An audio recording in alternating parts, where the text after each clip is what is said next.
Well, couldn't have had anything more perfect.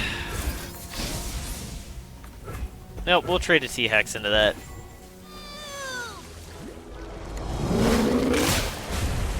Hey everyone, RaptorSpank here. Today we have another episode of On the Grind, the show where I cover a deck I'm playing in Ranked. I'll break down the deck, a couple of flex spots, and some basic mulligans. Then we'll put the deck through some ranked matches and review how we do afterwards. This episode I'm looking at PZT Veimer Control. This is a control deck that looks to hold off your opponents before landing a Vi or Heimerdinger and comboing off. The deck also wins off of a potent celestial threat generated by our couple of invoke card. Targon shores up our Piltover package with large units, Hush, and life gain. All in all, this is a very flexible control shell. Now let's look at the champion package, starting with 3 copies of Heimerdinger. The 5 costs 1/3. When you cast a spell, create a fleeting turret in hand with equal cost. It costs 0 this round. Level up, I've seen you summon 12 plus power of turrets, then he becomes a 2/4, and when he creates turrets, he grants them +1/+1.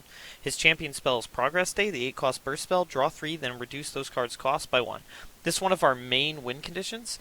It basically sets up using our removal to generate threats, since every time we cast a removal spell or some sort of spell to answer our opponent, we're going to make a turret off of it, and then that's going to grow into a very sizable board very quickly.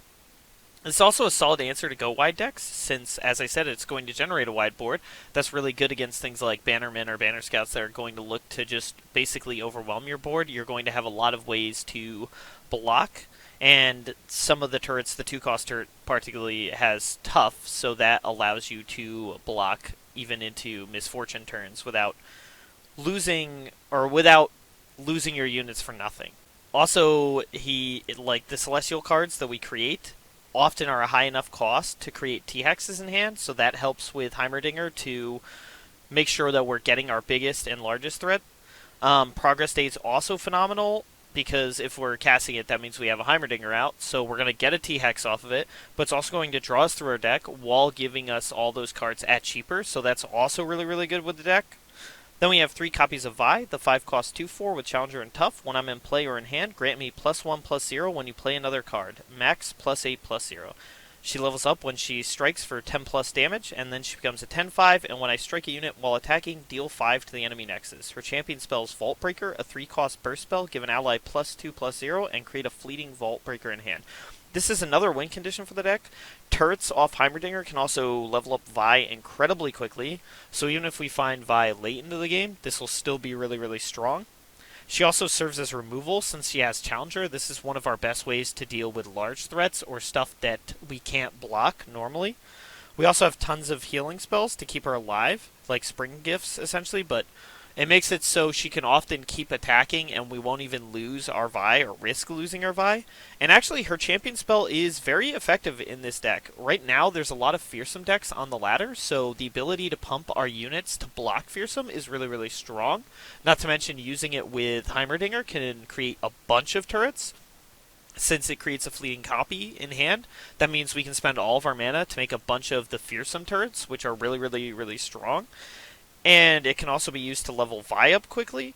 And it can always be pitched to a Get Excited or Sump Dredger, or, well, specifically we can cast it to make it so something can block or do extra damage, and then pitch the fleeting copy that we're going to lose anyways to Get Excited or Sump Dredger to still get value out of it. Now let's look at the follower package. This starts with 3 copies of Mountain Goat. The 2 costs 3/2. When it strikes, create a gem in hand. This is a solid aggressive body that also blocks fearsome. The gems can help make our other units block fearsome, because sometimes we will just use this on, say, like the 2-cost turret from Heimerdinger to make it a 3/1 instead of a 2/1, and now it can block things like Miss Wraith. Or it can just create turrets or heal our units like Vi. And the gems can always be discarded for things like Get Excited or Sump Dredger. Then we have 3 copies of Solari Priestess. The 3 costs 1/2. Daybreak, invoke a Celestial card that costs 4, 5, or 6. This is primarily used to generate strong catch-alls, stuff like Comet, Shower, or Warrior for removal, but it can also find stuff like Sisters, which can be very powerful in a couple of different matchups because it provides life gain for the aggro matchup, or a fairly sizable elusive threat for getting over mid-range decks that might be rough for us in the late game since we lack board wipes in the deck. So in those cases, Sisters can be very, very strong, and there's just some other random things that can be good, like finding Traveler to invoke us another card and hopefully hit something even better. Then we have 3 copies of Spring Guardian. The 3 costs 3/3.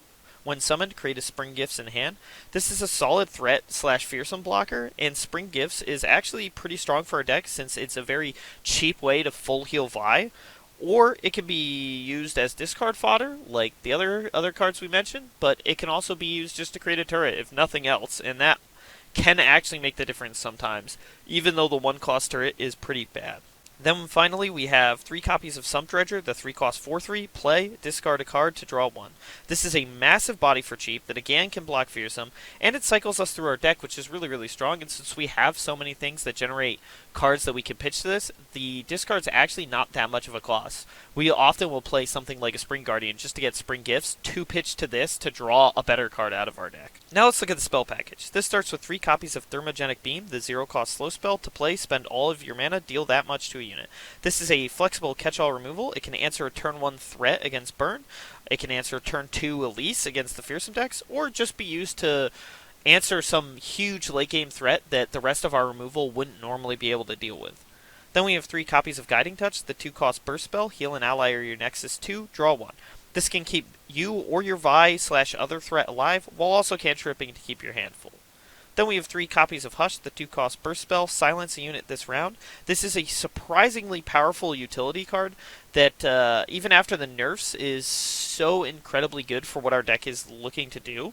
It can strip buffs off a unit, so our Piltover removal can actually kill it. It can take valuable keywords like Fearsome or Last Breath off a unit, which is really, really good against stuff like Mistwraith for the Fearsome, or dealing with something incredibly powerful like a Ledros by taking away the Last Breath that will put it back in our opponent's hand. It can also essentially waste an opponent's champion by taking away its powerful effects, so it's just a really great catch-all card that does everything our deck wants to do.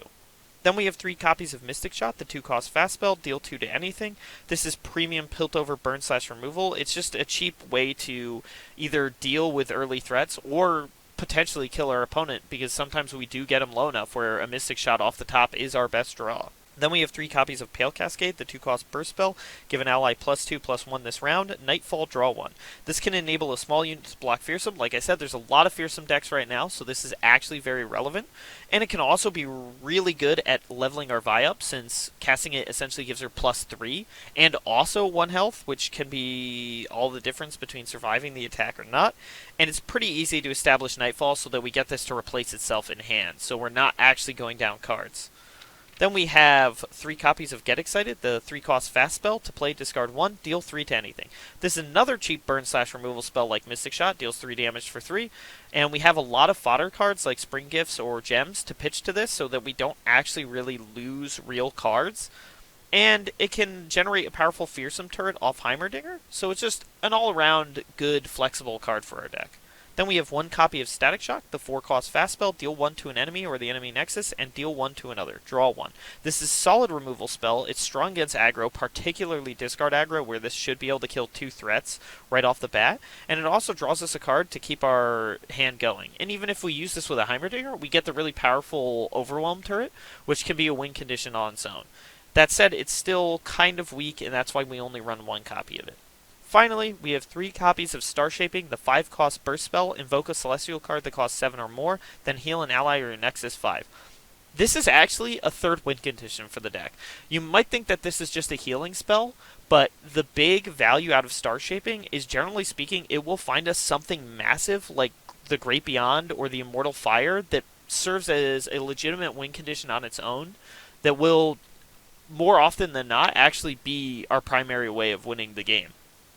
The beauty of this is that it also heals our Nexus or win conditions like Vi at burst speed for a ton, so that's really good for buying us time against aggro.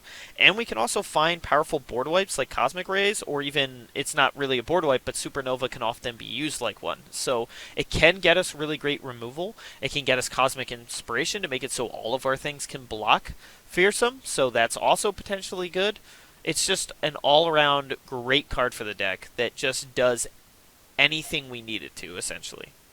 Now let's talk a little bit about flex spots. Right off the bat, we can swap 3 copies of Pale Cascade for 3 copies of Flash of Brilliance, the 3-cost burst spell. Create in hand a 6+ cost spell from your regions. Refill your spell mana. This is great with Heimerdinger or Vi, since it generates value off both of them for essentially free, since it gives you back as much mana as it costs. It also keeps our hand full by creating powerful large spells in hand, which also tend to combo with Heimerdinger really, really well, because anything, if we get a 6 cost, that'll give us the elusive turret, which is really, really powerful, and we don't have any other way to generate it, or anything above that will give us the barrier turret's not that great, but can still be pretty good at times, and can block fearsome, and then anything above that gives us T-Hex, which is the best turret we can get, so it's really good with Heimerdinger for that reason, since both halves of it are good with him. The problem is that it's great while ahead or even, but it's not always amazing from behind, and it is pretty bad without Heimerdinger or Vi. I mean, it can find us cards that we might need into certain circumstances, but generally speaking, if we can't get value off the first cast of Flash of Brilliance, it's kind of a weak card. We can also swap 3 copies of Sump Dredger with 3 copies of Solari's Shield Bearer. The 2 cost 3/2. Daybreak, give me +0/+4 this round. This is a cheaper fearsome blocker that can often survive combat on its Daybreak turn, so if you play it to block, it'll often be able to survive, pretty much misrates the only fearsome threat early on that's going to kill it, potentially, and we can also use on turn 2 to safely attack and force damage through or just clear away units of our opponents. So it's a cheaper, easier, and sometimes more durable threat than Sump Dredger that also doesn't require the discard, but it doesn't cycle us card either, so it doesn't draw us towards our other better cards, essentially. And then we can swap 1 copy of Static Shock, as well as possibly swapping a Hush or something else for 1 to 2 copies of Give It All, 8 cost Slow Spell. Raise all allies' power and health to the highest power and health among allies. Grant all allies allied keywords. This is an insane payoff with Heimerdinger turrets. We could build a huge board with Heimerdinger, and yeah, they might be weak. They might be like 1/1s and 2/1s with tough and all that, but then use this with something else, like even one of our 3/3s, or the absolute nuts, a Vi that's at a 10/5, something like that. And now suddenly all of those turrets have become insane win conditions all on their own that should be hard for our opponent to deal with. And we generate a T-Hex off this, so that's also really, really strong if we have a Heimerdinger out. So this is a really, really great combo win condition. However, it's fairly weak without Heimerdinger because we don't have a ton of units in our deck, so if we don't have Heimerdinger out, this might not generate that much value, although making, say, our 3/3s, or say Mountain Goat plus a 3/3 plus Vi, ideally, making them all 10/5s is very strong, but it can be really, really weak without the Heimerdinger turrets. Now, you can also trade 1 to 3 Get Exciteds with 1 to 3 Gotchas. The 4 cost Fast Spell, when drawn, costs 2 less this round, deal 3 to a unit. It can cost much less than Get Excited, and also doesn't require the discard, which can be very strong. The downside being that we can't use it as burn, and sometimes it will cost 4, which that does generate a strong turret as well as the Get Excited one, since it gets you the 4/1 Overwhelmer, but that 1 extra mana could kill us at certain points because of just how much that costs, and like I said, we can't use it to win the game out of nowhere if our opponent's gotten pretty low. And then you can swap Static Shock and possibly a Hush for 1 to 2 copies of Bastion, the 4 cost Burst Spell, grant an ally +1/+1 and Spell Shield. This is a solid answer to Control that can keep one of our win conditions alive through board wipes, particularly, but even if they don't have another cheap spell to combo with Vengeance, this can save us against something like that as well. It's very good at preserving our Vi, since it also increases our health, so it's even better against damage-based removal as well. It's just an all-around great way to keep things alive through some of the bigger removal spells. And then you could always trade some units for removal or spells, like dropping Sump Dredger for extra gotchas, stuff like that, to essentially make the deck play a little more how you might like it to play. Now let's talk about mulligans. We are primarily a control deck, so your focus should be on how your opponent wins and trying to prevent that.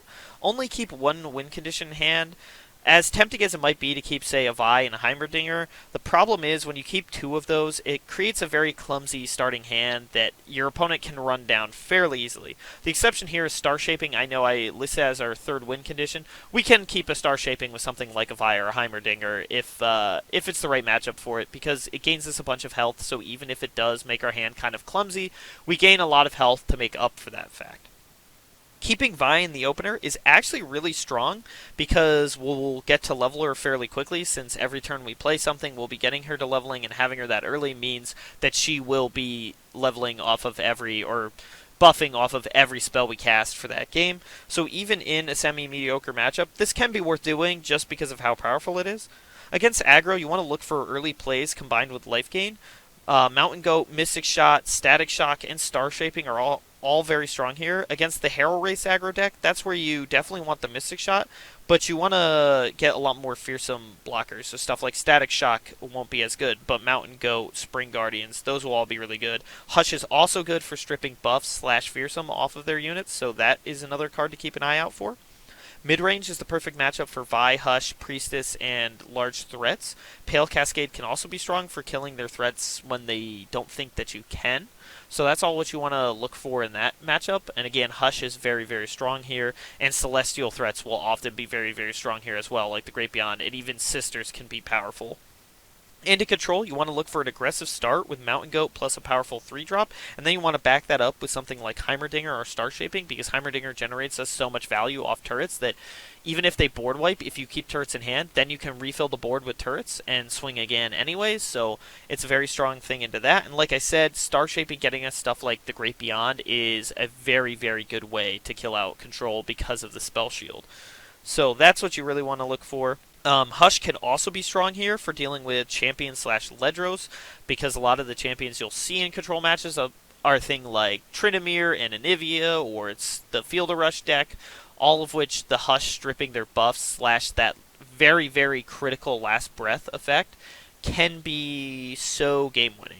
And again, it's great against the Ledros decks because you can now actually kill Ledros and not just give it back to... All in all, our hands can be very flexible into most matchups. Since all of our cards have so many different roles that they can play, it means that none of them are really, really bad into any specific matchup. And that's the deck for this episode. You can find the deck code as well as the deck link in the description below if you want to try out the deck for yourself. Now let's jump into the matches. Alright, looks like go hard mid-range. Interesting. Leveling up Vi should be good here. Heimerdinger is a little more rough because everything dies to go hard. Well, if we're looking to level up Vi, that is a good way to do it. Do I keep everything though? I think I actually might, because this is 2-drop into 3-drop, and then this gives me Spring Gifts to discard to get excited to kill a Twisted Fate, and Vi here to slowly level up. Yeah, I think this is fine.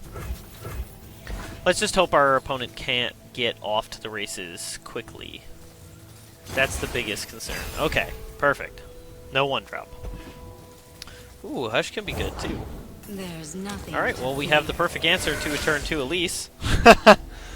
That's, yep, okay, I mean, I will take that trade. I will take that trade.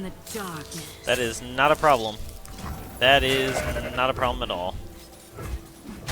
Give me that gem. Now the question is, do we play another Mountain Goat or do we play Spring Guardian? I guess we play Guardian, right? That probably makes the most sense. This, gem could actually be pretty useful for keeping stuff alive through multiple go-hards. Ooh, Star Shaping. That's right. Okay, that's the big thing. We're looking to win through Celestials in this. I think either that or a leveled up Vi. Leveled up Vi can be very, very strong in this matchup. All right. Well, we will swing. Protect the stars. I assume he chumps here. There's very, very few reasons for him not to jump. Yeah, I mean we can't do anything about that, so I guess that happens. That's fine. One less creature. We still have our Spring Guardian. It's not anywhere near dying to a go hard yet, so. But yeah, that's our big goal, is using Star Shaping to get some big Celestial payoff. You know, my opponent seems to be having trouble finding stuff to do, at least. Okay. Go on then. Yeah, that's fine. Do we play a Mountain Goat then? I think we do. And then we bank the full 3 mana. Question is, do we play Vi? Okay, so he's got to go hard. I think we're okay with that, right? Although it does set it up, so maybe I should gem it and then play Vi? He doesn't really have good ways to deal with deal with Vi yet with what he has mana-wise, so I think we'll go for that.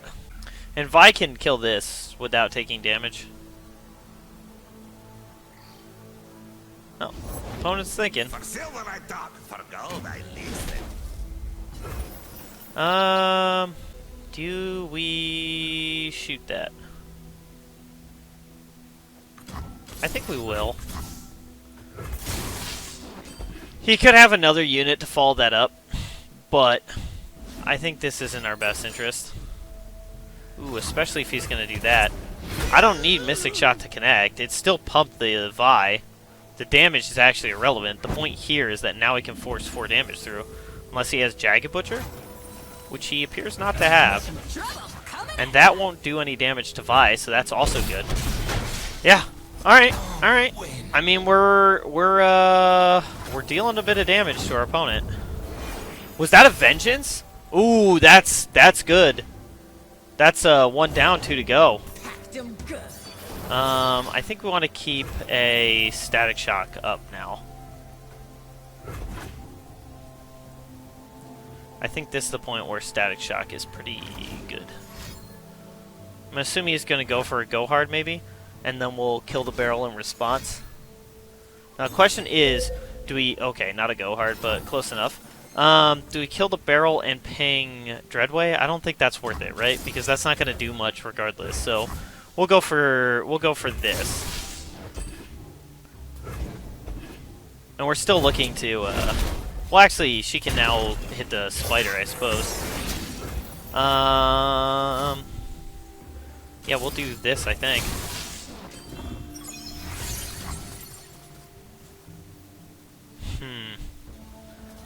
Is it worth playing Thermo? Thermo or... Well, Spring Gifts does nothing. Be nothing left when I'm done. Okay, well, we will play this now. Now it's worth playing Thermo, just to kill the keg and get our Vi to 10. Now he can't swing, because that levels my Vi up. And he can't kill any of my units, too, so that's also good.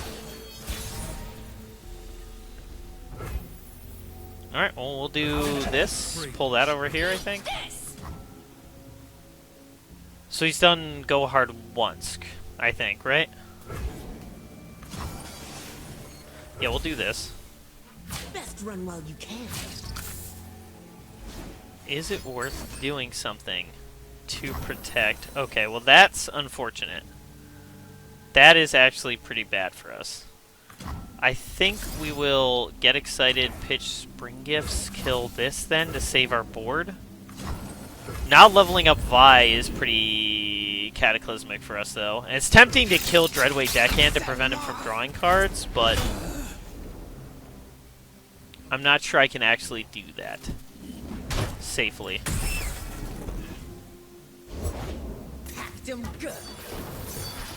Ugh. I don't like that. Go hard. So I can kill the keg. Is that worth it? I don't think it is. So then we'll play another Spring Guardian, I think. Those we care for Now that he can't play Twisted Fate, I don't think we have to keep the Get Excited open. Okay. I don't think it's worth Spring Gifting just to heal this. Ooh, Slaughtered Priestess is good, though. Like a fish in water. Okay, well, that's probably the third Go Hards. It's actually possible that he gets a, whatchamacallit, Pack Your Bags this turn.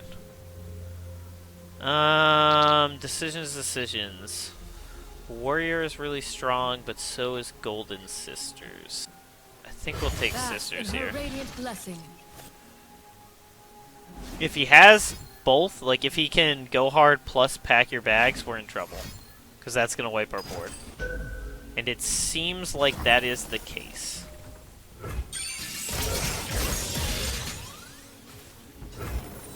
That's unfortunate.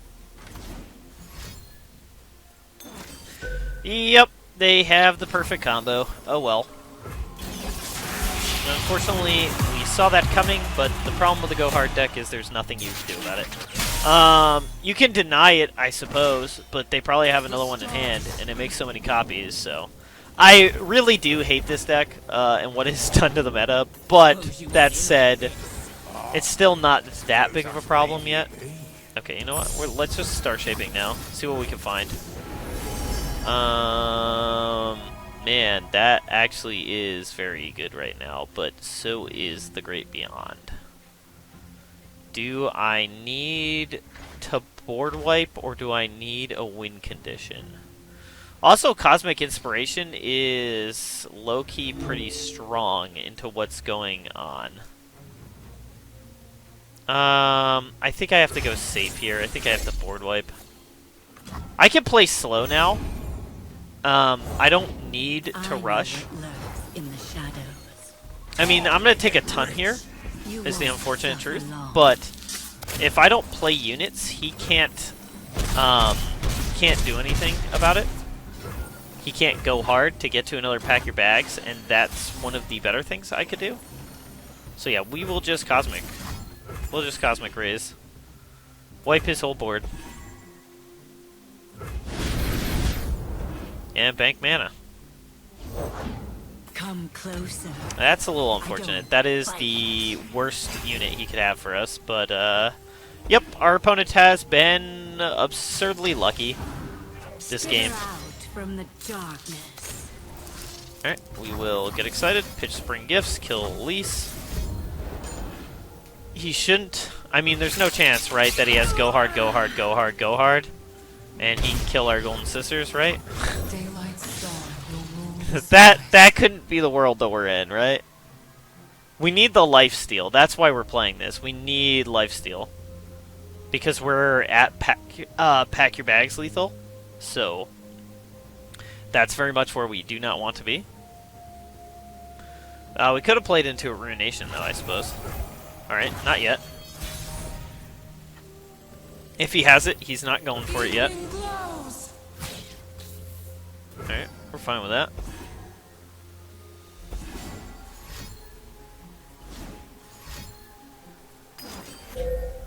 Okay. Is it worth using... I think it is. I don't think Hush is going to be worth a lot for us, so I'm just gonna Hush and then Hail Cascade to keep our Golden Sister alive. And draw a card, because I think that's kind of important. And I also think gaining 6 here is pretty important. So even if this dies now, that won't actually matter. I might play Sump Dredger to... okay, so that'll kill that. That's fine. Who says I don't share? Do I kind of... You know what? I think I actually pitched this and use Thermo to kill Twisted Fate. Or I use Mystic Shot. Yeah, I mean, that's fine. We'll kill Twisted Fate. We'll lose that, but that's okay. We already got the value out of Sisters that we needed. Because all we really needed was to gain life. And we got our life gain. So, now we need to find a Star Shaping, or another way to get a Celestial win condition. Or honestly, at this point, I'd take any win condition. Any win condition would be good for us. Because we are woefully missing those. Weird that we're the Piltover deck, and we have no cards. I mean, their deck is designed to draw cards, but weird that we're stumbling so much. I mean, I had to take the board wipe. That's the sad part, is I would, like... right now, we would have loved to have Great Beyond, but if I didn't take the board wipe, I die the next turn. So we wouldn't have made it this far. So we made the right play. It's just right now it's not helping us. Vi's not awful. It's not great either, but it's not awful. Vi stands for violence. We're very far from leveling her up, but board wipe, vengeance. Okay, that's fine. We're okay with that. So that's, he's out of Vengeances and he has 2 Ruinations. Buried in a ton of Gohards. We're fine with that, because now Gohard will kill Sump Dredger, which means he can't get any more Gohards off it, which means he can't get Pack Your Bags. I mean, I suppose he could play his own units and try to get Pack Your Bags off that. But we can at least survive 2 Pack Your Bags at this point, so that is pretty solid for us. That said, we're drawing dead right now. We're not finding anything of real value. Vi is, at this point in the game, the last thing I want. Alright, there it is. Yep. That's fine. He is running out of units, I think, too, though. So he should have, what, 2 Fortune Croakers left? I think a Jagged Butcher. I've dealt with most of his Elises. Oh, that's actually really good. Priestess is one of our better draws. We would love, like, double Heimerdinger. Is what we would ideally want. Yeah, I mean, I guess we take another Golden Sisters, right? I think we just run this out, and if he has Ruination, he has it, right? Yeah, alright, that's 1 down. That's fine. He has 1 less Ruination. We still have nothing for him to use Gohards off of. Well, that's a Heimerdinger. Can I run him out? Guess I'll try it. I don't think he gets better. I don't think he gets better from here. Oh yeah, well, we'll do a little bit of damage. Alright. We could buy some time for now. That Mountain Goat's not awful either. Start rebuilding our board. Keep up, keep up. Yeah, well, so he has a Gohard now. But that's fine. Let's do this. Because he's still a couple away from Pack Your Bag, so he has to have 2 Gohards. Which he might have, in all fairness. Do we play this turret? I think not. Okay. We're fine with that. Because we could play it, and if he has double double Gohard, which I kind of think he does, then we're in trouble. Do I actually just Thermogenic here? Like, I'm actually tempted to Thermogenic that. For a ton.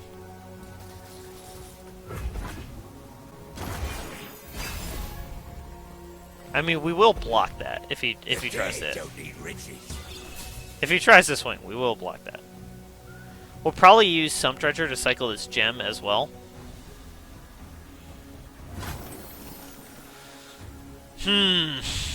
That's sketchy. Well, we'll do this. Ooh, Guiding Touch isn't bad. This is going to be a long, miserable game, though.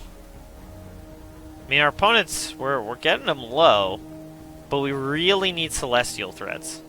Stuff that can survive through a Pack Your Bags, which we have yet to find.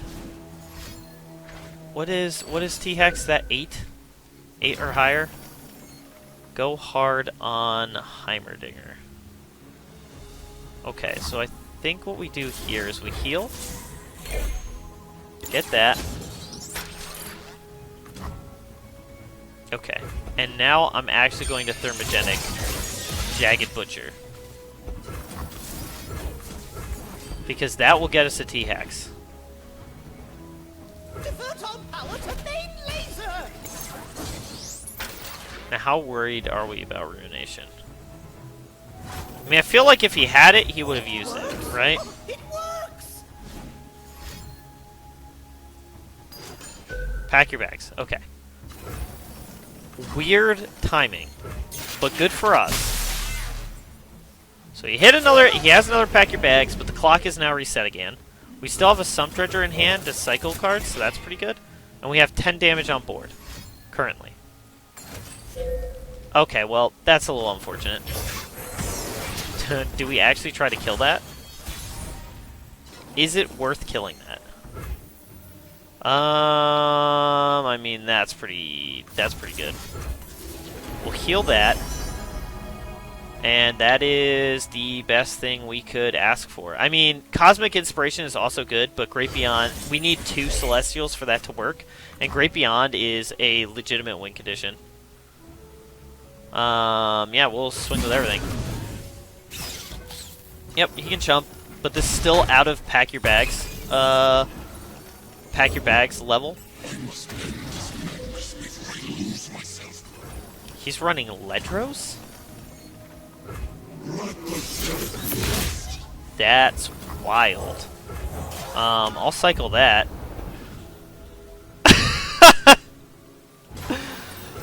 Oh. Well, couldn't have had anything more perfect. Nope, we'll trade a T-Hex into that. Now he Ruinationed, right? He used the second one? No, it was Pack Your Bags. Well, I mean, we'll play this. What does our opponent have? Nothing. Alright, perfect. We got there. Long, miserable game, but we got there. That's ideally how we want it to go is... Well, we don't want to take that long. I know we're a control deck, but it should be quicker than that, I think. Normally, but that is the idea in that matchup, is that what you really want is some big threats that survive Pack Your Bags, T-Hex being one of them, the Great Beyond being another. Obviously, it doesn't have to be the Great Beyond. Great Beyond's the best one because they have to have multiple removal, so like Vengeance won't stop it, Ruination won't stop it, not right away anyways. So obviously that's our best pick. But things like the Immortal Fire is also really good for the same reasons. The Destroyer is good. Scourge is a little bit worse if it's the only thing that lives, but that can also be good. Yeah, that's the idea for that matchup. Is you really want to find one of your big celestial threats. But yeah, all right, on to the next. All right, looks like the Mistwraith deck. I feel like we have a decent chance against this, but Harrowing is our worst outcome. Unless we can find like the Celestial Obliterate by then. But we actually have a lot of ways to deal with what their deck does. Okay, we don't want both Vi and Heimerdinger. I'm inclined to say that Heimerdinger's better, although it is hard to make it work in this matchup, but it can create a lot of things that can block Fearsome. I think we'll keep the rest of this curve. Priestess can find us Sisters, which is pretty good here. Otherwise, our biggest fear is a Harrowing, because we don't have good board wipes in this deck. So then our best bet is like Solari Priestess finding us Celestial and then Star Shaping into the Obliterate board wipe from last game. That is pretty good. Spring Guardian's good because that blocks Fearsome, which so does the Mountain Goats. So we have those as well. We should be able to build a reasonably decent wall early on against our opponent. I think we're probably going Mountain Goat into Spring Guardian into Solari Priestess. That's probably the curve we're looking for here. Because we want to get the Spring Guardian out early so it can block. So it's better off playing that on turn 3 and then Priestess on 4 rather than Priestess on 3 and then that on 4. Not to mention we can always swing with the Spring Guardian. And we appear to be getting ripped by our opponent, which is a little odd. Okay, is this a free win? I would really like this not to be, because I would really like to play this matchup. I haven't actually played this half of the matchup before. For those of you who have seen this week's meta check, you may have noticed that I played the other half of this matchup, where I was the Mistwraith deck. But right now, looking like a decent chance that you won't be seeing this video. That would be tragic, because I would really like to play this matchup. Maybe... Oh! Hey! Alright, we're good. We're good. All is well in the world. Do I swing with both of these? I mean, I know we're the control deck here, mostly.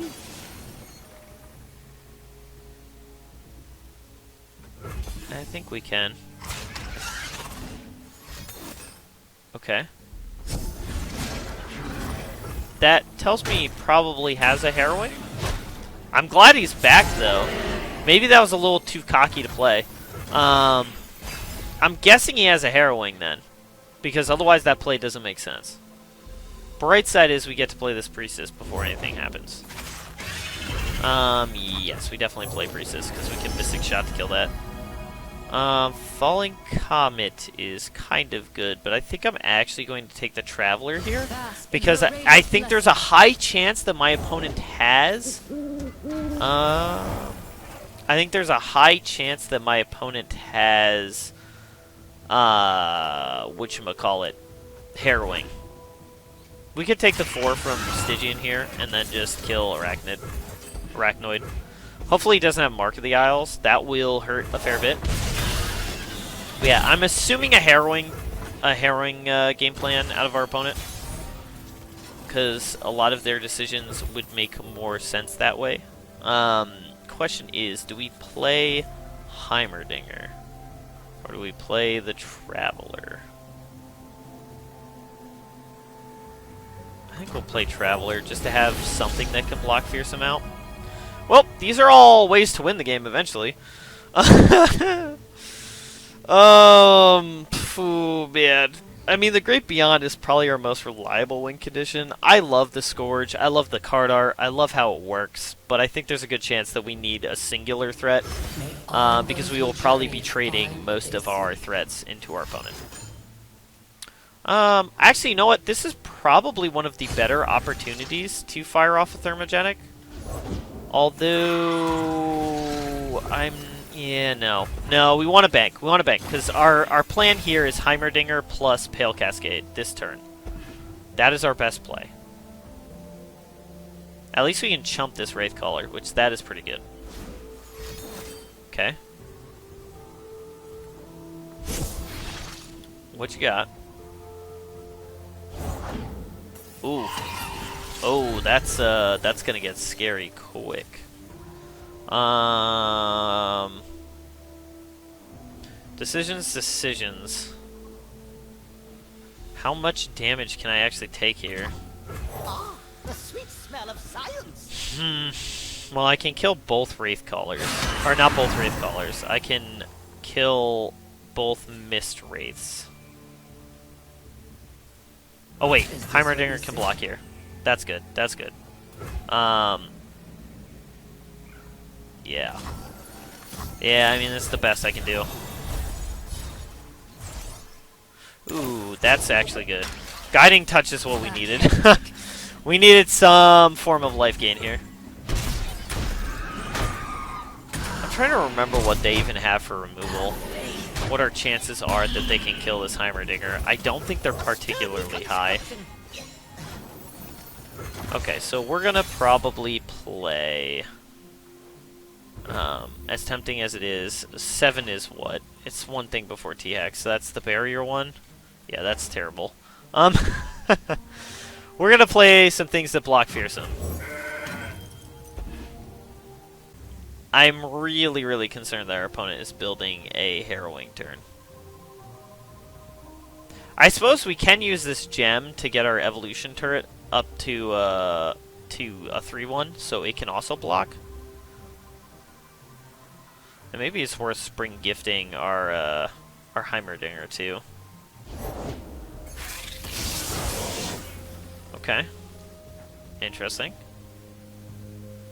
I suppose we are a little bit worried about Frenzied Skitterer. Hopefully he doesn't have a way to kill Heimerdinger. Because we can save him with Guiding Touch, but that would be a very costly loss of resources, especially when he's doing things like that. Okay, so we will Spring Gifts, heal Heimerdinger, and get some more chumps. What could he be thinking about? It's only 1 mana. He shouldn't really have a play. Maybe our opponent just can't keep connected. We are going to gem this turn, and then give us another Wrench Bot to block.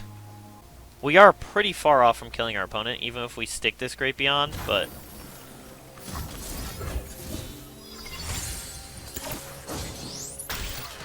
Forgot, I can't always cast these thermogenics to get the Challenger pot. Not good. Not good in this situation, but it is possible. I don't think we swing with anything here. I don't think we're willing to let our opponent set up blocks how they want, or kill units how they want. I don't think that's in our best interest. Good news is next turn, if we do have to kill stuff, we can Guiding Touch, heal ourselves, and then Thermogenic. Ooh, Mystic Shot is phenomenal here. That's a great draw. That is our best answer to what our opponent could be doing. I think we are going to Guiding Touch right now, just to heal and draw a card. Ooh, that's a good one. That is a good one. And I guess we will play Evolution Turret. It's smaller than the diagram. Well, we're halfway to leveling him up. How worried are we about a Frenzied Skitterer? I think the answer is not that worried. And I can't gain life regardless, so I think we just go for this and kill, Oh, he has another Doom Beast? That is a little bit sketchy. But we're gonna get the elusive bot. I think he has another Doom Beast. It's actually possible that this is, oh, if he has Glimpse, that will hurt. That will hurt a lot. That's unfortunate. That is very unfortunate. We really needed that. That was going to level up our Heimerdinger and give us an elusive. So, ooh, our opponent definitely screwed us up there. But no Skitterer this turn. Oh, he is going to full swing now. Interesting. Interesting. What can we do? So we can block here, we can block here, we can block there, we can block here. He loses his board. And we lose nothing health-wise. We are going to lose a bunch of units, though. Which is a little bit sketchy, to be fair.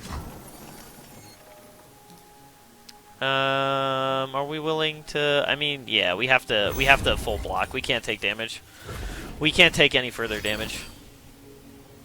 Okay. That's fine. Couldn't care less about that. That's actually the least scary thing he could have kept alive. So, very weird that he did that. I guess because Skitterer wouldn't have lived anyways, but like, this is nothing. I can chump block that for forever. So I am not even remotely concerned. Alright, so I want to play Great Beyond here, but I feel like I have to do something else. But maybe not. Alright, no, I think this is smart. I think we have to build more units. I also don't think we want to Mystic Shot this. I don't think that's in our best interest. Maybe, since I feel like he could have Harrowing, maybe it's worth gemming one of our Spring Guardians so that... Ooh, I am totally fine killing that. Yeah, we will kill that. But we could gem one of our Spring Guardians so that when he brings stuff back, it doesn't actually shrink our stuff past blocking. Alright, so here's the question, is what does 4 give us? That is the Overwhelm unit. That's actually reasonably strong. I pull the strings. Is that worth it? I think it is, right? Because that'll level up Heimerdinger too. I don't know why he played Stygian Onlooker. That's a bit weird. Because it's just going to be a 2-1 next turn. Now, I don't think I can actually swing with this because it'll just die to whatever blocks it. So I don't think that's actually worth it. Oh, I guess he played it to block with, maybe? That seems very weird, though. Oh, that is good. Potentially. Okay, no Harrowing. That's great. But we are very, very low in health right now. Hang on. So, if we draw 3 more cards, that does not hit our maximum. So I think we can do that. And we're going to get... Oh, that didn't level it up. I don't know why I thought it would. Alright, and we'll play T-Hex, I guess. Level up our Heimerdinger. Get another huge threat, and even a Frenzied Skitterer won't tap that down. Won't tap down the Stormlobber either, which is the big reason for playing that. I think we could cycle a Spring Gifts, right? I think we can actually afford to do that too. Okay, that's fine. We're in fairly solid shape here.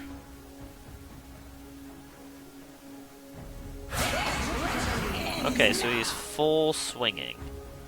What do we want to do? How do we want to do this? So I can block here. There's a chance he dies, though.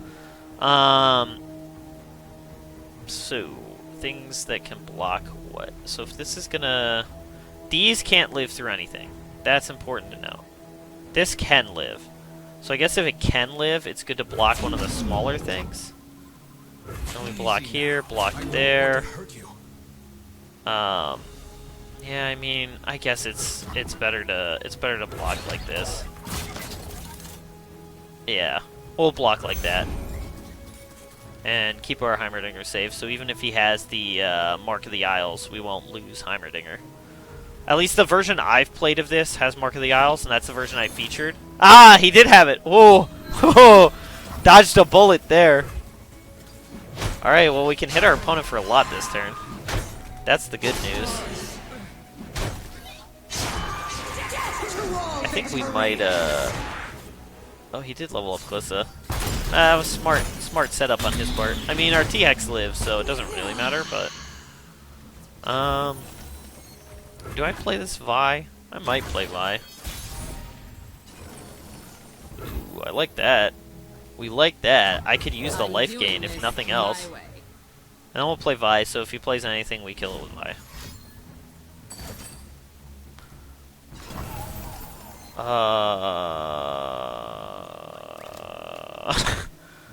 Huh? That's the weirdest thing I've ever seen someone do. Okay, so the big threats here obviously are the miss race. So I guess that's what they're going for. They're going for the permanent miss race. We can kill one of those with Vi, without losing Vi, mind you. So we can hush. So we can hush one of them. I'm trying to think if I can even level up Vi. So hush goes to 5. This gets her to 6 to 8. Yes, I can.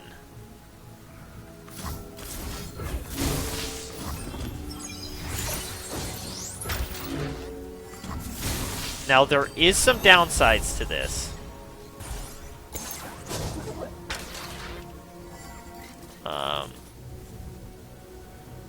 There are some downsides to this. Which is now that I can't heal her. Okay. There we go. That should level up my Vi. She should live. No matter what he has. Perfect. That's what we're looking for.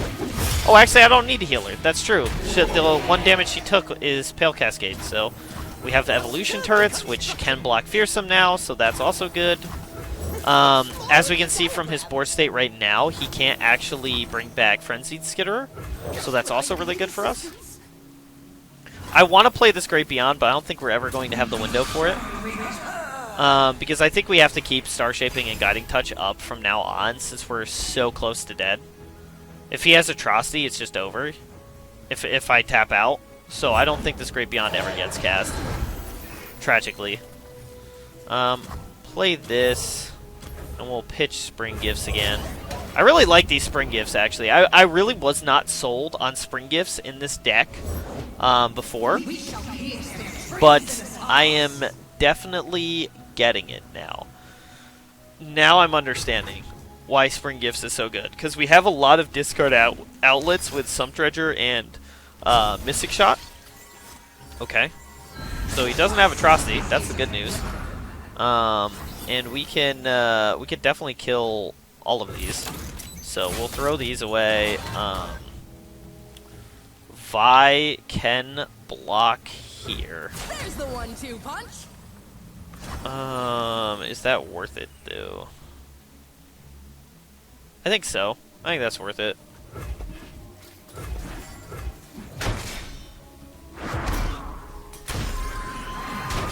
And then all the misrates die. Wait. Wait. She brought back a miswraith and it, or a wraith caller and it didn't get a miswraith? Well, that's unlucky.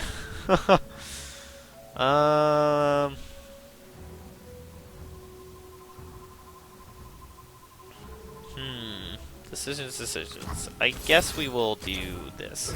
Move it.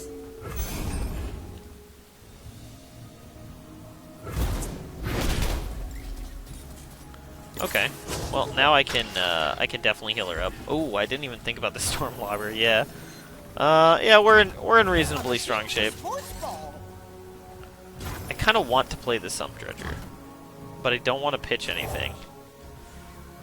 All right, we'll pitch the Hush. It's a bit risky, but ooh, we like that. Can I kill my opponent this turn?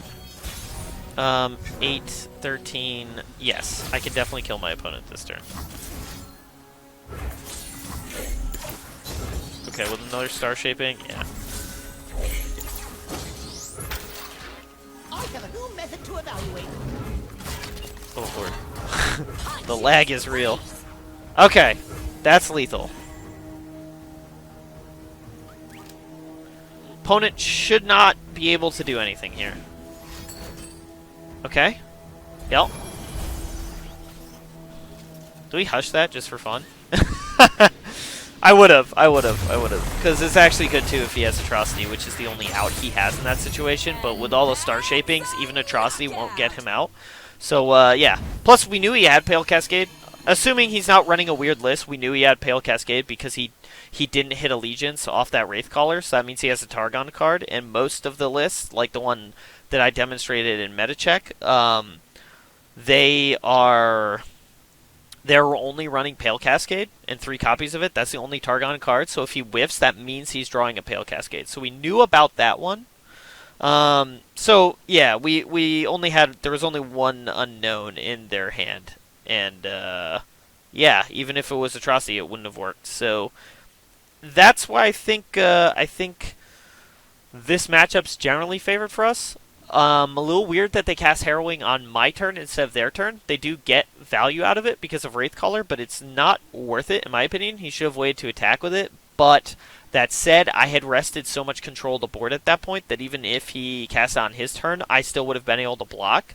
And so it would not have really done that much. And as funny as this sounds, unfortunately for him, he had played so many high-cost creatures and lost so many high-cost creatures, they couldn't actually bring back Frenzied Skitterer, which was what he was really going to need to close out the game against me. But that was a pretty perfect example of how we're looking for that matchup to go. So, not bad. On to the next.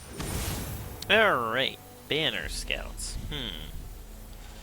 Okay, so we're going to want a lot of relatively aggressive units, and some removal can be pretty strong too. Pale Cascade is good, man. I do not like Priestess, but it's rough to pitch that with nothing else. We're gonna try this. I don't think the Hush is worth enough.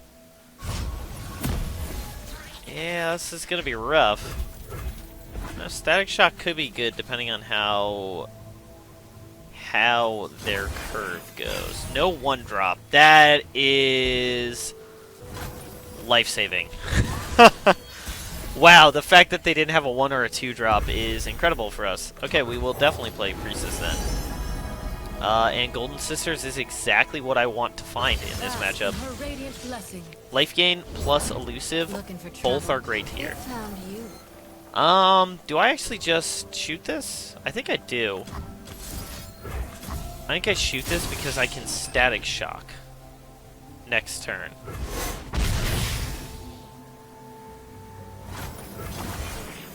Oh, I should have swung there. That was a mistake. Alright, let's mess some folks up. Do I just do it now? I think I might. This has its downsides. They could have Ranger's Resolve. Or Sharp Sight. Oh, okay. That's... You know, I was just gonna say that's okay, no problem there. Okay, so they're doing it to force the 3 damage through. That is not worth it. I will tell you that right now. That is not worth it. That is the best thing that could have happened for us. Like, actually. Okay, so I have choices. I could play Vi, which I think I will do, my way. and see what our opponent does. We Demacians are no Okay. easy prey. Play Quinn. That's fine. Okay, yeah. Okay, so that's obviously an early scoop, which means I don't really want to include it, but I am going to include it because we saw some of what we would want to see in this matchup. That was a pretty bad tell of what the matchup will be. So sorry for using this video. But what it showed is some of the better aspects. Now, my opponent played very poorly. They might just not have been thinking straight. Maybe they hate the matchup and they didn't want to play it. Whatever. The single combat's not worth it. He forces 3 damage through, but he just lost his single best removal spell to trade with a 1-2. So that's not worth it under any circumstance. He's better off just letting it go and just hitting. Even though I have a lot of burn and a lot of removal, and taking the damage to his Badger Bear is bad for him, that's still better than losing his best removal spell. Now, scooping to Vi, he definitely misplayed there. You definitely do not run the Quinn out. Now, I have the possibility, and I'm not sure exactly what I would have done. I might have fallen for the trap, but you definitely don't run out the Quinn there. You just wait, because if you play Quinn, I just kill the Quinn. Like, I know that I killed the Quinn. You have 1 banked mana, I think he had. Like, that doesn't save Quinn. Like, even if it's Ranger's Resolve, Quinn still dies, Vi still lives. Like, I'm in great shape.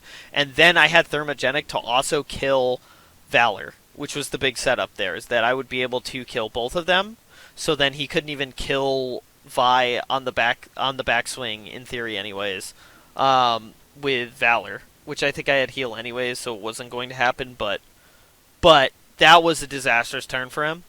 That's where Vi's going to be at her best in this matchup, is just sniping things like that.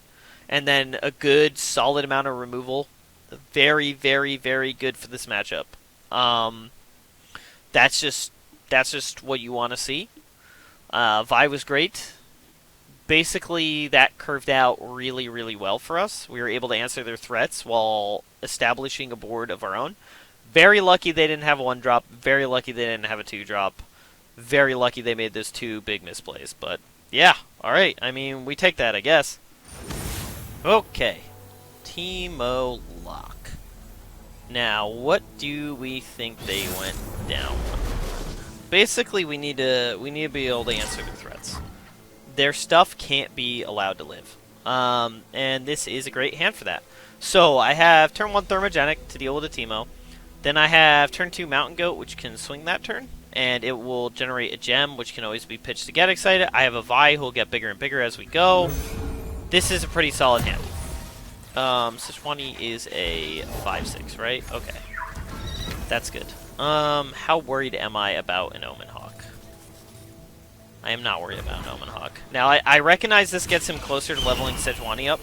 That's the big reason that I would even consider thermoing there. And, in fact, that could actually be the right play. There is a non-0% chance that that was the right play and that we could be in trouble. But the one nice thing we have over Teemo Lock is that we primarily operate in actual burn damage. Like, we kill a lot of our threats through damage. So, we actually don't necessarily need to have power to do that. So, even if they keep frostbiting our units, it's not the end of the world. That was one of my best draws. Now, I am trying to keep this thermogenic. That is the point that I'm at right now, is that I am trying to keep that thermogenic. Although I think we've reached the point... Oh, no. We Mystic Shot. We Mystic Shot kill the Teemo. So what I'm assuming here is a Troll Chant. Or Elixir of Iron. That works too. And we will do this. And hope he doesn't have a second one. Although, even if he does, he won't get mushrooms. Never mind, that was a great play. Am I willing to trade? Yeah, I'm willing to trade. I don't need this Mountain Goat. We don't need to protect Mountain Goat, and I would love to not take damage towards Sejuani. I will probably play Spring Guardian here, though. Ooh, some Dredger is a real card, too, but we'll play this. Get another Spring Gifts to pitch to get excited. And we're slowly leveling our Vi up. Now she can kill a Sejuani, so that's pretty good. That is ideal. Oh, if mushrooms could talk. Okay, well, I mean, I'll swing. I'm willing to take that trade. I don't think my opponent is. I mean, he could have something like Elixir of Iron or Troll Chant, but getting him to use that is probably worth it, even though we'll take a big swing on the back end. We are running him out of cards. That is one of the better things going on right now. I suppose this probably does die to get excited next turn, so... There they go. Yeah, that's unfortunate. Be kind. Alright. Runaway bite. Okay, so we will try to kill this. Take the one. I think I can Sump Dredger, pitch Gem. That's not awful. I'm not confident that I'll play it, but... Although, getting Comet is really, really good for us. Comet is super, super good for what our deck is trying to do. Not and ready. Okay. What's he got? So I'm guessing Ezreal is the backup win condition here, is what's essentially going on. Ooh. Heimerdinger is so tempting. I don't think I can actually count on Heimerdinger to live. We'll play Vi. See what our opponent does. See if they have the Sejuani. Although if they do Sejuani this turn, it just buys them one turn. And they're not actually set up to kill Vi on the following turn, so we are in good shape, regardless, if that does happen. So, okay.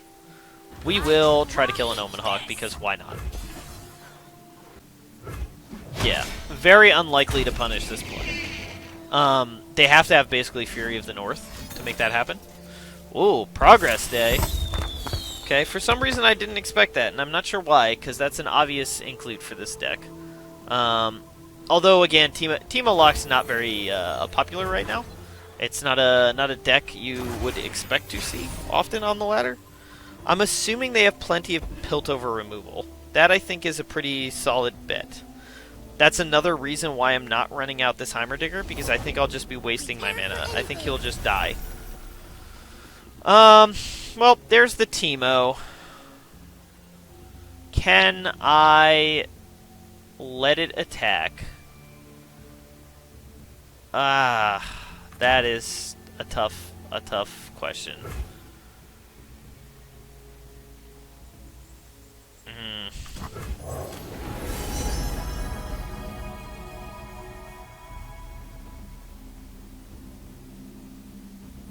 I'll take Falling Comet.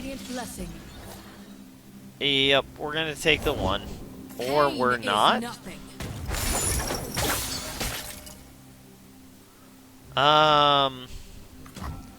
Yeah, I mean, I guess we'll kill Teemo? I mean, this means that we're gonna lose Vi, but that's not actually that bad. And he shouldn't be able to save Teemo either. Okay, so 2 champions down. Ride onward. Yep. We won't actually take damage from this. That's the good news.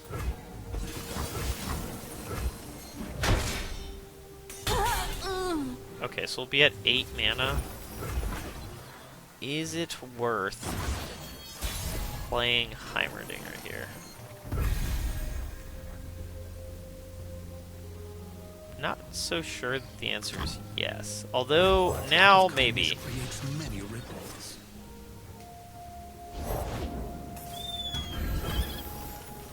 Can I fire off this thermogenic? Answers. Okay, this is risky. Does he have a way to kill Heimerdinger in his 4 cards? Although we're now we're at equal cards, and I've generated 2.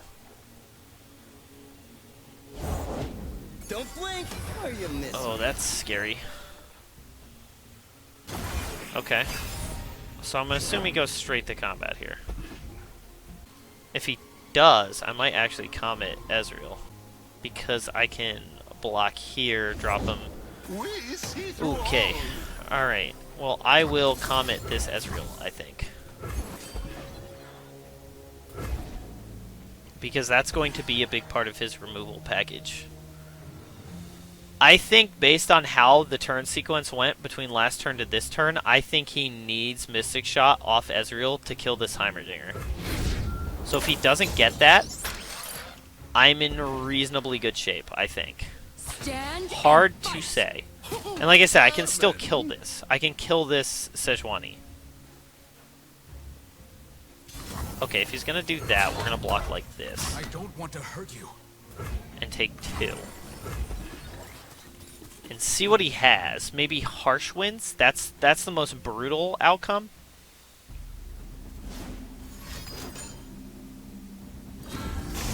Control chance, okay. It's just season. Now the question is, what do we want to kill then? Round and round and round it goes. Because I think we do want a Thermo here. So I think we'll go for Thermoing that. And our opponent's running out of cards again, which is nice. Okay. He's doing that to... Yeah, so there it was. That was the second Mystic Shot. He needed double Mystic Shot. The important thing here is we're still getting Heimerdinger towards leveling up. Yes, yes, again. Which is what we want. Now, we are going to play this Solari Priestess, because we have to find an answer to this Sejuani again. So we'll play this, see what we can find. Not an answer, but Golden Sisters is not bad. I mean, I guess I could have taken Warrior there, but I think Golden Sisters is better because of the elusive. Written in Star is also tempting because it could potentially find me a Heimerdinger for Progress Day, which would be phenomenal. It is time. Yeah, we'll just we'll attack in the air. Try to even up the damage. And now we have a blocker for Ezreal's or Teemo's. How close is he? Okay, Sejuani is still 2 turns off. That's not too bad. Well, there is the Heimerdinger that I wanted. Born for conquest. Okay. I think we throw away the sister, right? And just if he has an answer, he has an answer? Presumably he does have an answer. Leaping into action. I'd be a little surprised if he did not. You are Well, no reason not to block like that. This doesn't have Overwhelm, so... Okay.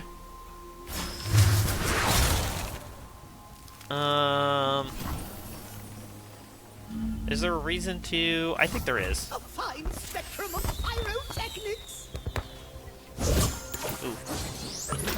Oh, there's a mushroom. Ooh, that is kind of what I wanted. Is that worth it? Is that worth it? That is the real question. You know what? I'm going for it. We have lots of burn that could close out the rest of that. Like that. That is one of the pieces of burn that would, in fact, close out the damage. We'll see if he has another way to keep Sejuani alive.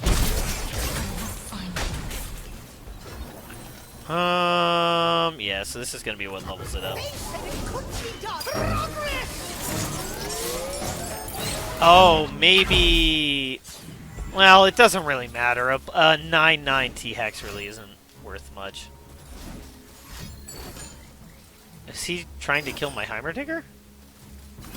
I mean, that is very unfortunate, but good news is his Sejuani is dead, and I have all this power on board, plus I'm going to get a 3-2 off of that Mystic Shot, so that's also good. Added to the bug list. Okay. Well, we're getting our Vi close to leveling up too, so that's also great. The question is, do we just full swing or do we play Vi first? I think the answer is we play Vi first. Here comes the punchline. And if we Pale Cascade, we'll draw a card and get Vi to 10. So he's going to need one heck of a top deck. Yeah, we'll do this and we'll pull this over here. Coming at ya. Okay, I think I'm going to go for this anyways. She will survive through whatever he does regardless. And now I have a chance of leveling up my Vi. Okay, yep. Alright, well, he is going to need something real good. That's how we Real good, real quick. And Sejuani is one turn off from leveling. That is good to know. I can actually full heal my Vi too. What's he got? Avalanche. What is that going to accomplish? Okay.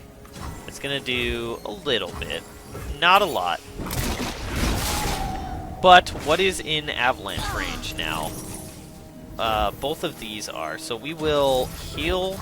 We'll full heal the elusive, because that's a pretty powerful thing for us to get. And then we'll play Spring Guardian, giving us another one that we're going to hold in hand so we can pitch it to get excited, because I don't really care if Evolution Turn dies. Oh, well, that's a great card. Yep, alright. And there we go. Yeah, we were in extremely good position, and yeah, that would have been exceedingly hard for our opponent to come back from that. Like I said, even if Sejuani leveled up, since we have so much burn for our removal package, a leveled up Sejuani is actually not going to do that much. It can still win the game against us, but we can kill their stuff fairly easily. And I played kind of risky, to be honest, by using Comet on the Ezreal rather than the Sejuani, but I think that was the right play. I would do it again because, like I said, that saved our Heimerdinger, and it took him that long to kill Heimerdinger again. And we got so much value off of that card that it was we are too far ahead for our opponent to do anything. So I think that was the right choice, but definitely a sketchy decision to make in the moment. But perfect. On to the next. Alright. Demacia Targon Dragons. Will the Shyvana buffs be enough? Man, what do I want here? Heimerdinger dies pretty easy, but Spring Guardian's kind of good. Is Mystic Shot good enough? Actually, I think it probably is. I think I might keep the Heimerdinger and just hope they don't have it, or I find the right window to get it through. Basically, we're just going to want to try to answer their threats, but their threats do become very troublingly large for us very quickly. Now we'll kill this. And that's what we kept the Mystic Shot for, right there. Ooh, I do like Priestess. I think we're gonna go for the aggro early though, because Shyvana comes down next turn at best. How does the new Shyvana work? It's create a strafing strike in hand when she attacks. Okay. Wait, what is this? Oh, I actually didn't even know about that.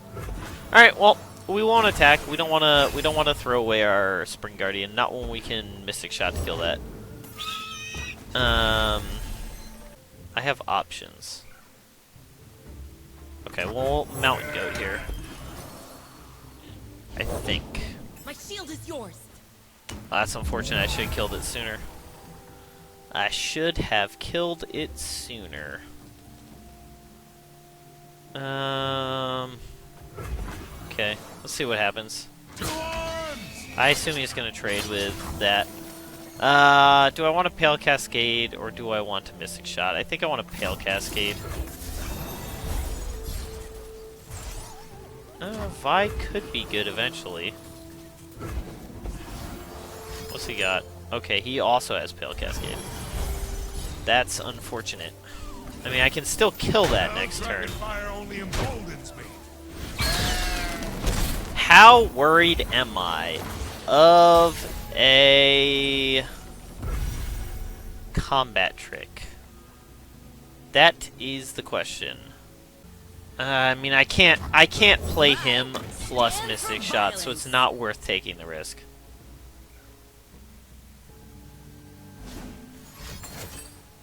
Okay, drawing dragons. That is scary. Punch it. Why would I do that? What am I doing? Alright, go for that. Ooh. That's dicey. Why did I not gem first? Oh no, we're gonna lose to just being bad at the game. That's unfortunate. I don't know why I didn't do that. I knew that I needed to gem there. Oof. That's a feels bad moment right there. Yeah, we'll take the full damage. That might have been it. That might have cost us the game. Best case scenario, single combat, and they only have one, and Mystic Shot gets us through. Okay. I mean, we're gonna go for it. That was the whole point here. The whole plan. We just have to hope for the best.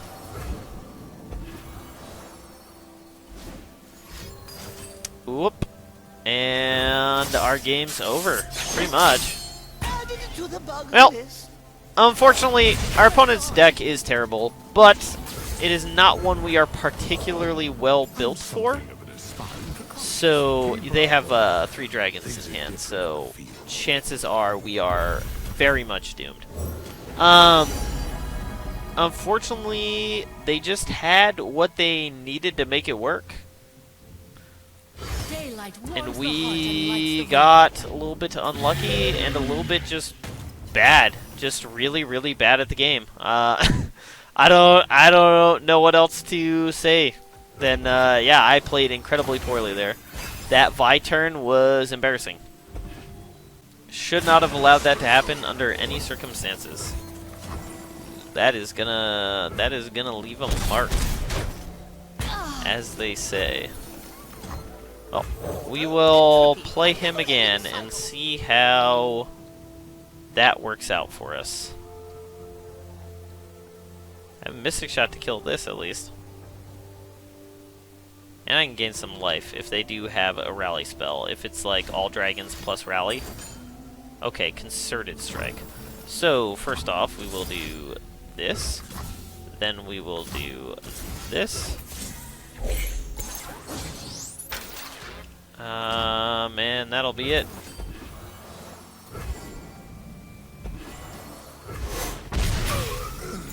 At least we got rid of the challenger. But yeah, Heimerdinger, pretty bad in this matchup. So what, how many, okay. They have at least 2 dragons in hand at this point. Because they drew 2, created 1, played 1. So they have at least 2. Okay, well, we will play Priestess. I think we take Comet here to get rid of this Eclipse Dragon. Do I play Golden Sisters? That's the question. I think I'll go for it. Could be bad, but... Oh, Lord. Is he at that point yet? No. He is not at that point yet. I mean, that could win eventually. Okay, well, we're not commenting the Eclipse Dragon anymore. But I'm also not sure we're going to have a chance. I think my opponent could have a lot of plays that end my game. So, we will see how that goes. Not looking good for the 5-0, though. That's for sure. Hasn't happened yet, and I think today is not going to be any exception. I mean, there's a non-zero number of places where this Silver Sister gets there. Oh my lord. Okay, well, hush. Hush. Comet. Kill that. I don't even know what our path to winning at this point is. Legitimately do not know. Oh wait, this kills my elusive regardless. Prepare for battle. Yeah. So yeah, we shouldn't have any path to winning, I don't think. Alright, I mean, we'll see what happens. We'll see what happens, but we are pretty much guaranteed out of this game at this point. I guess I probably should have hushed the challenger too. But I mean, there's really only so much I can do to win the game there, and keeping the elusive alive one more turn is not really going to do much. Alright, yep, and that is game. Unfortunate, but yep, our opponent got absurdly lucky. It's not a great matchup for us in general, but it's a bad deck. It's still a bad deck. Dragons still is. I assure you, it is still a bad deck. I keep trying it. I keep wanting it to be good. It is not. But they had the perfect nut draw. They had all 3 of their challengers. They had 2 Aurelian Souls. They found the Eclipse Dragon. That was just... Oh, plus they had the combat trick, plus the removal. They drew perfectly. We drew kind of poorly, and just in general, I don't think it's a great matchup for us. I think a lot of their stuff can survive through a removal, and Vi trades with pretty much anything it attacks, so don't get me wrong, I do believe Dragons is not a great matchup for this deck. I could definitely see us pulling a losing record. That's the word. I could definitely see that. But, that said, I wouldn't really take much stock in that. They drew perfectly. We drew poorly. We didn't have any of our early aggression until it was too late, essentially. Our removal didn't work against their stuff that it should have worked against because they drew perfect. So, that's just... It happens. You lose those 100% of the time. But, yep, not too bad. Not too bad. Still ending on the 4-1, so that is exceptionally well. And the good thing here that I'm very, very happy about is that we got 5 unique decks. So that is really, really good. And they were 5 fairly different matchups. We got aggro with the Harrow Wraiths. We got kind of control with Teemo Lock. And then we got 3 different mid-range decks. So we got a nice, good look at the different kinds of decks you can run into and how Veimer Control plays into each of those. So that was pretty solid, and we'll talk about that more in the wrap-up. Alright, so how did we do in our matches? We went 4-1 in our matches, and in fact, at time of filming, I was 5-1 on the deck. Since then, I've had a string of bad luck / bad play, and ended up, right now, I'm 9-6 on the deck, so that's a 60% win rate, still pretty good. Again, I think some of these losses are definitely my fault rather than the deck's fault. Specifically, I'm looking at the Harrow Wraiths matchup. I'm 1-2 on it. I actually think that this deck should be one of the best decks into Harrow Wraiths, so I really feel like a lot of this is my fault, because one of the losses, for example, I was almost certainly going to win, or going to be a lot more favored to win, had I just been smart. I cast the Supernova to exile 2 of their fearsome units, which is a 9-cost slow spell, which left me with very little mana left, and not a lot of options that I could cast, when I could have instead cast a Progress Day, had 4 mana left over, drawn 3 new cards, got it at burst speed so I could play a T-Hex off of it, because I had a Heimerdinger out. I could have done all that. That would have been the safer play. Chances are I draw into good stuff. I get one more thing that can block Fearsome. And yeah, he has 2 more Fearsome threats, but that should have been enough to win me the game. Whether that meant finding Pale Cascades to block extra units as well, or life gain. But essentially, it was a mistake that cost me that game. So I think that one should have been a 2-1. It should be favored. I think it would be favored if you played a bunch of that matchup. I think that would be the case. Other than that, our losses have been to a couple of mid-range decks. We saw the Dragons deck, which I do think that's... I think that's a bad deck. I still stand by that statement, but I was a little bit harsh in the end of that video. But it is a bad deck. That said, it is relatively good into our deck, I think. I think the big key is to find stuff like Supernova or Comet, or find some really good elusive threats and just have a good way to buy us time until then. That would play a little bit better, but I think that deck is going to be a little bit hard for us to deal with regardless. Um, and then also Ash Sejuani. I played against that once and lost. I think that is a fairly bad matchup.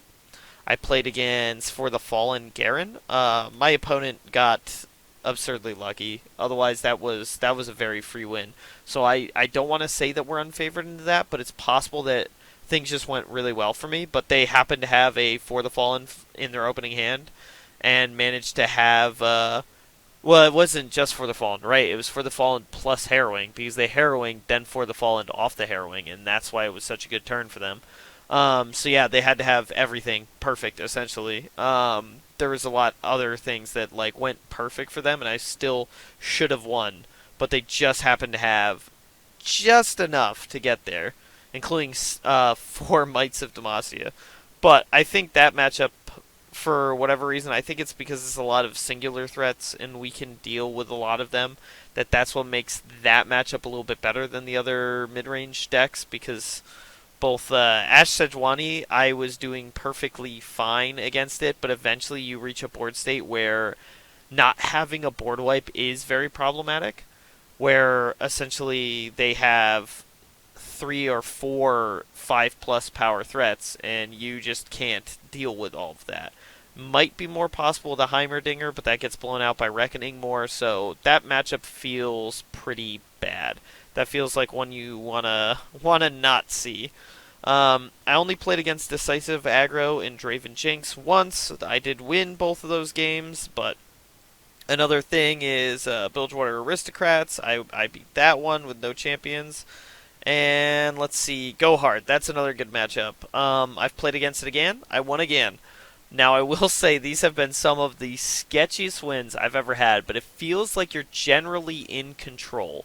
And so I think while the health total gets low, I think it is a favored matchup. It's just not super favored. I mean, the second game I played, I won the game at 1 health.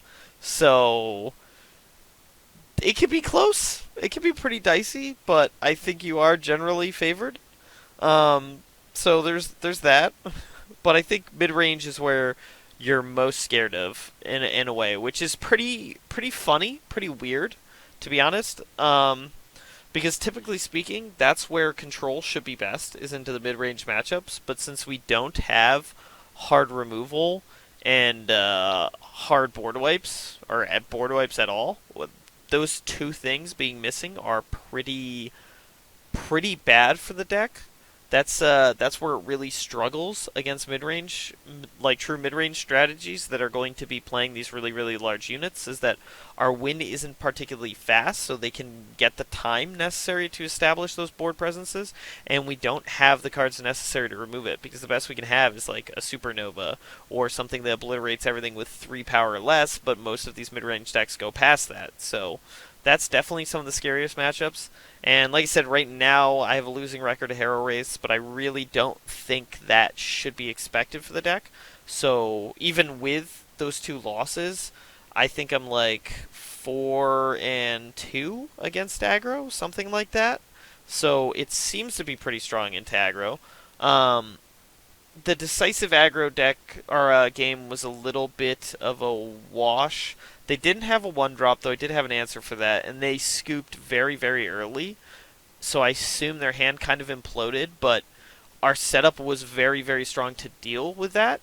With any aggro deck, they could just surprise you or have just enough damage to get under your setup, but generally speaking, that game was looking pretty solid for us, so that one's a little more questionable. The Aristocrats, if you consider that to be an aggro deck, that was pretty easy. That was definitely not that much of a challenge for us. Hush is very good, and Comet, as well as our other Obliterate effects, are really good to deal with what they have going on. And the Draven Jinx deck was also fairly close, but not Not that close. We kind of stomped on them a little bit. I think I got down to maybe anywhere between 6 and 10 health, I think is the lowest they got me to. So that's pretty good against Jinx Draven aggro, that's the lowest they could get me to. So I think we are fairly decent into aggro. I think in other control decks it's going to be a little bit weird. I haven't had a lot of experience playing against control, but that's where your win is going to be weird. You're going to win in some way you're not expecting, probably. It most likely will be through some sort of spell shield slash die twice celestial card, but those are going to be the interesting ones. The biggest problem I have with Veimer Control after having played it is that the games are just so absurdly long. Honestly, I think I've had faster games of Anivia Control than these Veimer Control games. So that's a big problem if you're trying to get a lot of games in and try to grind really grinding. There's not much time left, so grinding to whatever rank you're trying to hit in that time is going to take a lot of time. And Veimer Control is very long games, and that will hurt your attempts to grind out the end of the season. So that's my big concern with the deck, is that most of my games are like 20 minutes or even longer in some cases. So that's my biggest concern with the deck, but it is a very solid control deck with a really neat collection of cards that you don't often see in the meta, I would say. Vi and Heimerdinger have kind of danced near the meta, but not really been in the meta for quite a while. And Targon is very weird to put into an aggro deck, but this deck does it very well. So I think it is in a solid place if you're caring more about winning than getting in a ton of games for the meta right now. I think with a lot of skill and a lot of patience, this can work very well right now against a lot of the meta decks. So I think it's a fun choice if you're looking for something more control oriented than some of the other stuff, and you don't particularly like Anivia Control, or you want maybe I'd say better overall matchups than, say, Anivia Control. Anivia Control does tend to have some matchups where you're just really unlikely to win, or really unfavored. So if you're looking for something that holds its own against a lot of the metagame, then this is a solid pick. So thanks for watching the video. If you enjoyed the video, leave a like, comment below, and subscribe for more videos just like it.